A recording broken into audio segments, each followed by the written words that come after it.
Welcome to this explainer.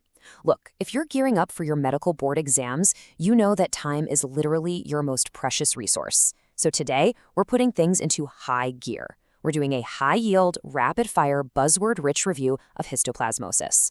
We're going to break down the exact clues, the clinical presentations, and those sneaky diagnostic traps that examiners absolutely love to test. Get ready to crush this topic. Okay, let's dive right into our blueprint for today. We're covering etiology and epidemiology, pathogenesis inside the macrophage, key clinical syndromes, high-yield diagnosis, targeted treatment protocols, and finally, the top board exam traps. Kicking things off with Section 1, Etiology and Epidemiology. Basically the what and the where. So what exactly are we dealing with here? Histoplasma capsulatum. You'll usually spot the clues for this right in the very first sentence of a question stem. It's a thermal dimorphic fungus. You absolutely need to wire those words together in your brain. It's a mold out in the cold environment, but it shifts into a yeast in the heat of human tissue at 37 degrees Celsius. Oh, and the actual infectious forms that get inhaled, those are the tiny microconidia. Now here are your classic exam demographics: the Ohio and Mississippi River valleys, spelunking in bat caves, cleaning out chicken coops, or really any heavy exposure to bird and bat droppings. The literal second you see a patient profile with any of these geographic or exposure buzzwords in a vignette, your brain needs to immediately scream histoplasmosis. Moving right along to Section 2, pathogenesis inside the macrophage. Let's look at how this fungus actually survives. Understanding this survival mechanism is honestly the secret code to memorizing the symptoms without just blindly rote learning them. So let's trace it. The inhaled microconidia reach the alveoli, right? Then they're gobbled up by alveolar macrophages. Once inside, they convert to yeast. But here is the massive must-know buzzword. It is intramacrophagic. It actively hides and replicates inside resting macrophages just to beautifully evade the immune system. From there, it hitches a ride through the blood to the reticuloendothelial system and eventually forms granulomas that calcify after about 2 weeks. And this actually brings up a brilliant contrast point. Examiners absolutely love comparing histoplasmosis with tuberculosis because, well, the clinical presentations can look practically identical. But here is the major exam trap you've got to dodge. Unlike TB, inactive histoplasmosis does not reactivate in the future. Once it heals up in an immunocompetent person, it's done. End of story. Let's pivot to Section 3, Key Clinical Syndromes. This is all about recognizing the different presentations. Keep in mind, something like 75% of adults in endemic areas are totally asymptomatic. They just end up with these incidental calcified nodules on a chest x-ray. But for the ones who do get sick, treat these clinical syndromes like your ultimate pattern recognition cheat sheet. Okay, immunocompetent patient with high exposure, that's acute pulmonary histoplasmosis. Think flu-like symptoms. Crucially, they might develop erythema nodosum and arthralgias. And remember, that's just an inflammatory response, not a sign of disseminated infection. Then there's PDH, progressive disseminated histoplasmosis.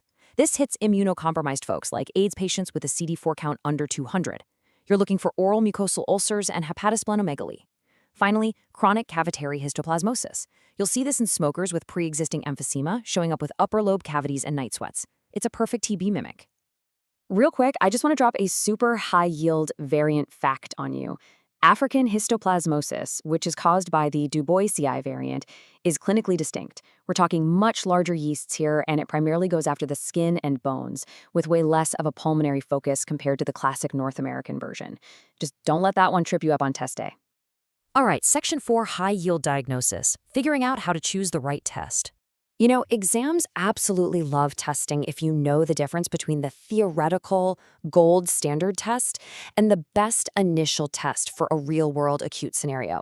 The undeniable gold standard here, fungal culture. But look at the caveat. It takes up to 1 full month to get results. If you're dealing with a severely ill, crashing patient, you literally cannot wait a month. So check this out. Greater than 95%.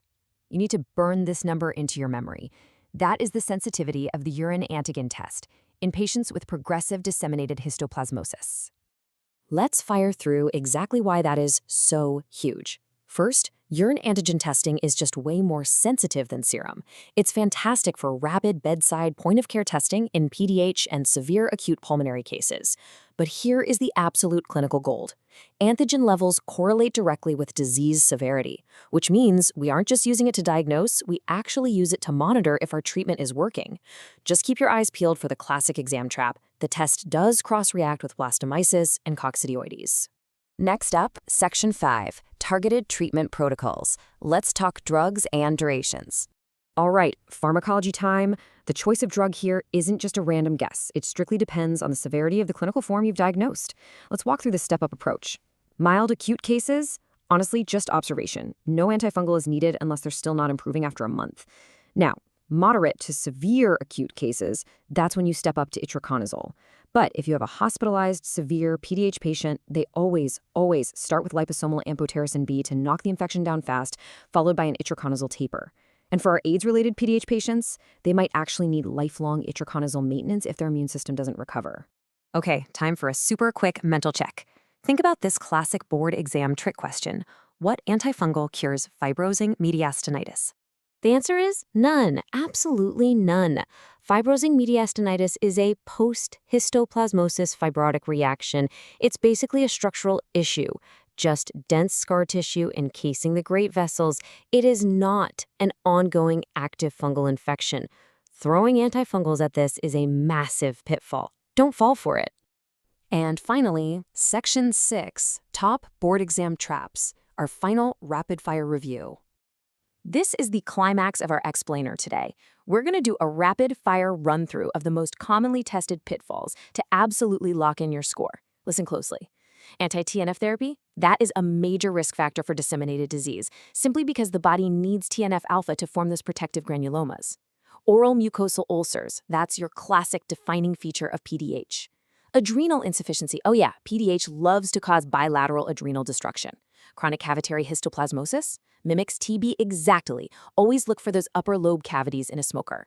And finally, when you're picking your azole, do not use fluconazole or voriconazole. There's way too much resistance risk. You've got to use itraconazole. So, let me leave you with one final thought to test your active recall. If a spelunker from Ohio rolls into your ER presenting with oral ulcers and shock, what rapid bedside test are you ordering right now? If you just yelled urine antigen at your screen, you are absolutely ready to dominate your test.